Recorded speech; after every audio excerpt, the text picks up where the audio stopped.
তা আপনার আয়ের উৎস কি? আমার আয়ের উৎস আমি শেয়ার বাজারে কিছু টাকা ইনভেস্ট করেছি। সেইখান থেকে যা আসে, কখনো লস হয় কখনো লাভ হয়, এইভাবে করেই চলে।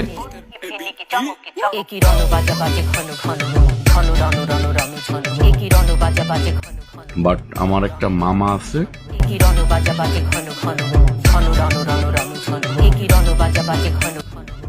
আর একটা ভাই আছে।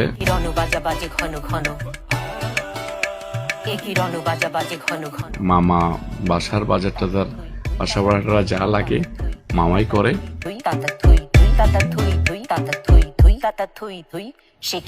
আর আমার একটা ভাই আছে, সে একটা গাড়ির ব্যবস্থা করে দিয়েছে ভাড়া করে, আমি সেই গাড়িতে চলি।